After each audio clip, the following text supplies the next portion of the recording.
আসসালামু আলাইকুম ওয়া বারাকাতুহু। আপনারা কীভাবে রিচার্জ বিডি থেকে রিচার্জ বিল দিবেন? আমি আজকে পল্লী বিদ্যুতের একটি পোস্টপেড আ আ বিল কীভাবে দিবেন আমি দেখাচ্ছি। আপনারা আমার যে বিল অ্যাপসে ঢুকবেন, ঢোকার পরে বিল অপশনে ক্লিক করবেন। বিল অপশনে ক্লিক করার পরে এটা হলো যেহেতু পোস্টপেড মিটার, তো সেহেতু পল্লী বিদ্যুতের পোস্টপেড মিটার হচ্ছে এটা। এখানে বিল নাম্বার দিতে হবে। তো বিল নাম্বার আপনি কোথায় পাবেন? আমি আপনাদেরকে দেখা দিচ্ছি কোথায় থেকে বিল নাম্বারটা পাবেন। দেখুন, এই যে বিল নাম্বারটা এখান থেকে, এই যে গ্রাহকের হিসাব নং, এই যে গ্রাহকের হিসাব নংটা আপনাদের এই নম্বরটি ওখানে উঠাতে হবে, ঠিক আছে? এই যে হিসাব নম্বরটা মানে মিটার নম্বর, বা মিটার নাম্বার না, এটা মিটার নম্বর লেখা থাকবে বা গ্রাহকের হিসাব নম্বর এখানে উঠাবেন।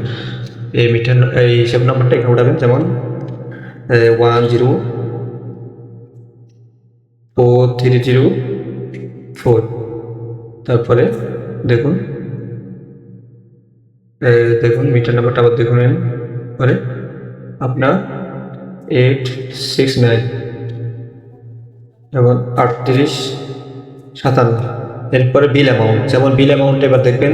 বিল অ্যামাউন্ট বলতে আপনার শেষ তারিখ, এবং দেখুন এখানে শেষ তারিখটা আগে দেখবেন যে শেষ তারিখটা আজকে 16 তারিখ।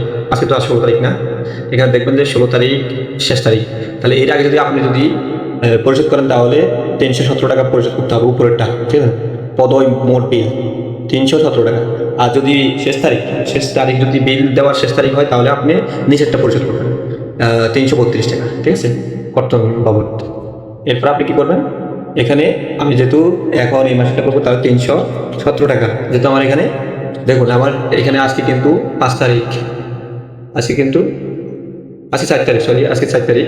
এই জন্য আমার এখনও মেয়াদ আছে, 16 তারিখ পর্যন্ত আমার অতিরিক্ত চার্জ কাটবে না, ঠিক আছে? তো দেখুন এখানে 317 টাকা দিলাম। এবার কাস্টমারের মোবাইল নম্বর, আপনার যে কাস্টমারের মোবাইল নম্বরটা এখানে দেবেন। 01 এক্সেট্রা 017599। কাস্টমার মোবাইল নম্বরটা এখানে দেবেন। দেওয়ার পরে এখানে মাসের নামটা কোথায় পাবেন? আপনি বিলের এই জায়গায় মাসের নামটা পাবেন। এটা ফেব্রুয়ারি মাস। কি মাস? ফেব্রুয়ারি মাস।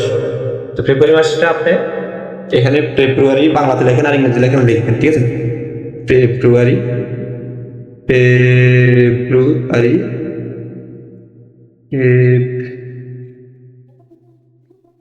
ফেব্রুয়ারি ফেব্রুয়ারি মাস বাংলাতে লিখবেন বা ইংরেজিতে লিখবেন, লিখে সমস্যা নেই। যদি বাংলা ইংরেজি না পারেন তাহলে বাংলাতে লেখেন ফেব্রুয়ারি, ঠিক আছে? এরপরে আপনি নেক্সটে ক্লিক করবেন। নেক্সটে ক্লিক করলে আপনার আমাকে আনসাফিসিয়েন্ট ব্যালেন্স দেখাচ্ছে, তার মানে আমার ব্যালেন্সে টাকা নাই, আমি ব্যালেন্স টাকা অ্যাড করতে হবে, তাই না? তো আপনারা সবসময় এইভাবেই করে এই যে এখানে যে সিস্টেমটা দিচ্ছি, এই সিস্টেমটাই আপনারা মানে বিলটা পরিশোধ করবেন। এখানে পল্লী বিদ্যুৎ আছে, আপনারা চাইলে এটা আরও অনেক বিল রয়েছে, যেমন এখানে টি আপনার পিডিবিসি, আবার এই যে আপনাদের বেশিরভাগ দুইটাই বিপিডিপি পোস্টপেড, বিপিডিপি প্রিপেড, এগুলো আপনারা দিতে পারবেন। এই বিলগুলো আপনারা দিতে পারবেন। পল্লী বিদ্যুৎ, তারপর নেস্কো প্রিপেড পোস্টপেড, তারপর ডিসি প্রিপেড পোস্টপেড, এগুলো দিতে পারবেন। বিদ্যুৎ বিল, গ্যাস বিল, এগুলো দিতে পারবেন। আবার এই আইটি বিলও দিতে পারবেন। এই সবগুলা বিল দিতে পারবেন। আমরা নেক্সট টাইম ক্রেডিট কার্ডের বিলের বিষয়টা নিয়ে আসবো, ইনশাল্লাহ আপনারা দেখতে পাবেন। এভাবে করে আপনারা বিদ্যুৎ বিল পরিশোধ করবেন। আসসালামু আলাইকুম ওয়া রাহমাতুল্লাহি ওয়া বারাকাতুহু।